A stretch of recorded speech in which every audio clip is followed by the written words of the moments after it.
campaign period. Here I would like to tell you that during the meeting with political parties, almost all the political parties had different interpretations of this, and they also said that within the limit, expenditure limit, it's become pretty costly for us to spend this much money on just publishing these. But we told them that these are the actions of the Honorable Supreme Court. However, within the Commission we are debating whether we can kind of find some solution in terms of either giving this responsibility, putting into the party expenditure, or directing the state governments and others to charge DIPR rates, etc. But that's premature. This is a combined feedback given to us from Haryana as well as from Maharashtra. But when we really examine it, I think on Monday, we'll kind of able to find a way forward. The ceiling for the elections expenses for a candidate per constituency, both in Haryana and in Maharashtra, will be 28 lakhs. All candidates are required to file their accounts within 30 days of elections. Transaction of money through banking channels will be monitored and foolproof arrangements made to monitor suspicious banking transactions. In fact, when we had a meeting with the central enforcement agencies, we had also requested the chief of the state level bankers committee, normally an officer of the rank of GM in every state, to be present. I must say that in Mumbai especially, we were very keen to know whether they are doing the monitoring of the cooperative banks also. We were assured that they are doing, but however, at this stage only I would like to announce that for Maharashtra, the Commission has decided to send 2 special expenditure observers. And those 2, the orders of which also will be issued today, in fact waiting to be signed, formally issued. One is Madhuji, an officer of 82 batch from the IRS, who retired as Special DG Investigation, etc. in Income Tax. And the other is Mr. Murali, who till recently was Principal Director Investigation in Chennai and who is now retired. In fact, these are the 2 officers who had done all the operations in Vellore, which resulted in the rescinding of the elections. Now they are being sent to Maharashtra. In addition, income tax officials in any case go as expenditure observers to every constituency, but these 2 will be sent as special expenditure observers. Last time also we had sent special expenditure observers to Maharashtra, Tamil Nadu, Karnataka, Telangana, Andhra, depending on the feedback, the credible feedback which we had for the possibility of kind of crossing the expenditure limits, etc. The election campaigns often impose an environmental cost upon us. The Commission had earlier asked the political parties in February to, this is basically an appeal, to reject plastic and use only environment-friendly material in their election campaign. Ashok Lavasari, having remained Secretary of Environment himself, has personally kind of guided that appeal. Again, we shall be renewing our appeal after formal announcement for the same.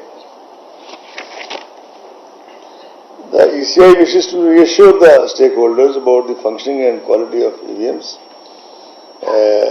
On the poll day, a copy of Form 17C having details of the total votes polled, seals, that is the unique numbers for the EVMs and VVPATs used in the polling stations, shall be provided to the polling agents of candidates. Similarly, the polled EVMs and VVPATs will be sealed in respective cases and preserved in a strong room under double lock system. These strong rooms will be guided 24/7 in multi-layered security cover with CCTV facilities.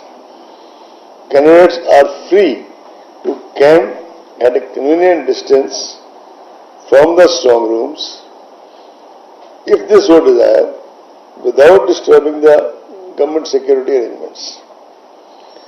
EVM votes of 5 randomly selected polling stations of every assembly segment will be matched with VVPAT slips as was done during Lok Sabha under the directions of the Honorable Supreme Court. Adequate central armed police will be deployed for security during the electoral process. And Umesh Sinha ji and his colleagues, they had a series of meetings with the MHA officials, and although the demand for the CPFs is always much on the higher side, but still they were able to reach at a reasonable figure. And special security arrangements will be in place for LWE affected areas, for example, Gadchiroli and Gondia in Maharashtra, like that. Commission has, during the review, our review with the officers, we again buttressed the need for speedier execution of non-bailable warrants and very speedy disposal of pending cases of the electoral offences from last elections. But by and large, the situation was satisfactory. They were also asked to ensure 100% deposition of arms unless exempted under specific category, which orders will also come in force after this press conference. As we speak, they are already coming in force. Adequate CCTV coverage and webcasting in polling stations in sensitive areas will be ensured. All the police checkposts across the state will be under 24/7 webcasting, videography for the entire period of elections. General and police observers will be deployed after the announcement of elections by the Commission in the 2 states to monitor all the activities and ensure compliance of the directions of ECI. And by the way, the first training or orientation or interaction with the general observers is already scheduled on Monday. The day many of you thought that we will be announcing the election schedule, but we have already slotted interaction with the observers, 1 batch of observers. Model Code of Conduct is a real tribute to the Indian democracy in the sense that it's basically a product of a broad consensus of the ECI with political parties over a period of time. And now we have several IT applications to kind of track the observance of Model Code of Conduct, like Suvidha, CVGIL apps, which have time stamping facility to ensure transparency.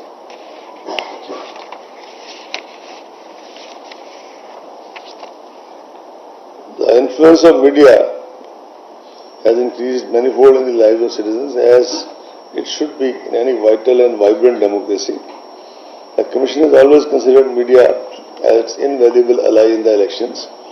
Even during Lok Sabha elections, I think there were weekly or 10 days briefing by our officers with the members of the media, and the suggestions given by them were taken with earnestness and seriousness. Social media is another kind of phenomena whose footprints have increased exponentially. Prior to the elections of Lok Sabha, all the Commission had engaged with a very detailed dialogue with the various entities in the social media, and they had themselves come up with a voluntary code of ethics. They gave it to the Commission before the elections started, and I think, barring rare exceptions, we did not have many cases in which a communal riot was started or any such thing happened due to social media. Otherwise, that is a different thing that they criticize X, Y, Z. Somebody does it politely, somebody does it virulently. That's different from kind of using social media to create problems in the electoral process. The Commission has directed that there should be assured minimum facilities at all polling stations, including especially for the persons with disability, as I said, and senior citizens who might require special assistance.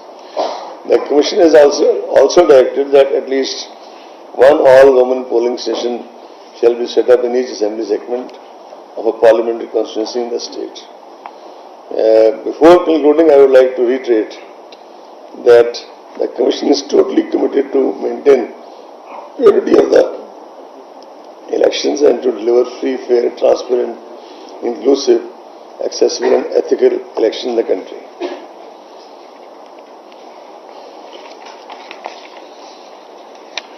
We seek the cooperation of all the stakeholders, including all of you friends sitting here, in this process. We also have 64 by-elections in various states. A separate schedule will be issued by press release about 1 hour after this press conference and shall be available on the website of ECI. But the schedule I read out just now, we only had some problems. For example, in Andhra, in 2 cases there is EP, and Karnataka, 2 cases there is EP. In West Bengal, the local government has written to us that the by-elections should not be held during the Durga Puja, because practically for almost a fortnight, entire West Bengal is shut celebrating the puja, and we have actually acceded to that request. In Uttarakhand, at the moment, Panchayat elections are going on, so those dates have also been titrated according to that. Everywhere we went, the political parties, especially in Maharashtra, they were very emphatic that the election should be finished at least before Dhanteras.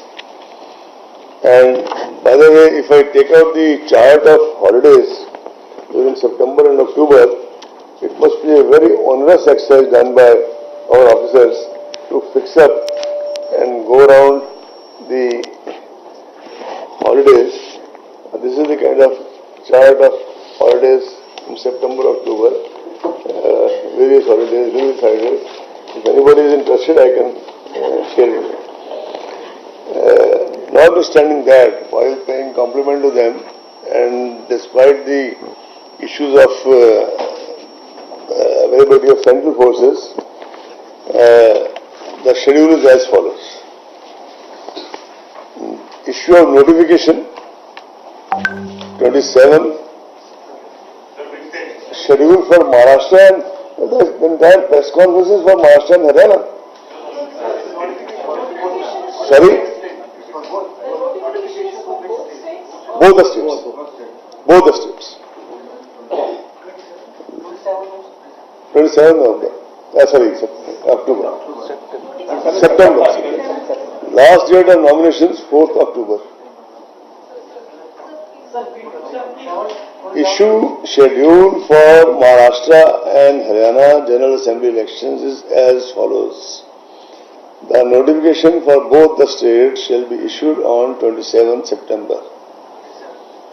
Last date of nominations is 4th October. Scrutiny of nominations is 5th October. Last date of withdrawal of candidature is 7th October. Date of poll, I repeat, date of poll for both the states is 21st October. 21st? Yes, 21st. Counting is 24th. 24th. 4th. Single phase. That's right. Sorry?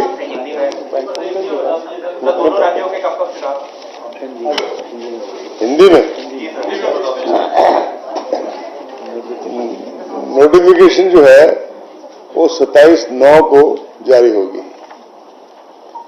Nomination जो है उसका आखिरी अंतिम तिथि है वो 4 अक्टूबर है. जो नॉमिनेशंस का स्क्रूटनी करते हैं, यानी कि उसका एनालिसिस करते हैं, अंडर द लॉ वो 5 अक्टूबर तक है, 5 अक्टूबर को है। अगर किसी कैंडिडेट ने विड्रॉ करना हो तो लास्ट डेट 7/10 है। जो पोलिंग है यानी कि जो वोटिंग है वो 21 अक्टूबर को है। जो काउंटिंग ऑफ वोट्स है वो 24 को है दोनों स्टेट्स में, और सारा प्रोसेस 27/10 तक कंप्लीट हो जाएगा, क्योंकि जो टर्म ऑफ द हाउसेज है इसकी हरियाणा की 2 नवंबर और महाराष्ट्र की 9 नवंबर। तो 2 नवंबर चूंकि हरियाणा की है तो everything goes backward from there, is counted backward from there. तो सारा प्रोसेस 27 तक पूरा हो जाएगा। Counting 24 in any case it is going to be put on the website now. Your schedule of by-elections, पढ़ दूं? Number 1, notification 23 September.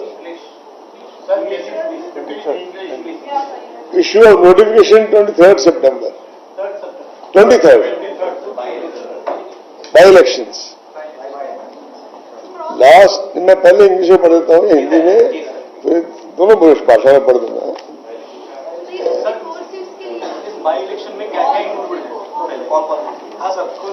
सभी states included हैं except, sorry, leader of the states.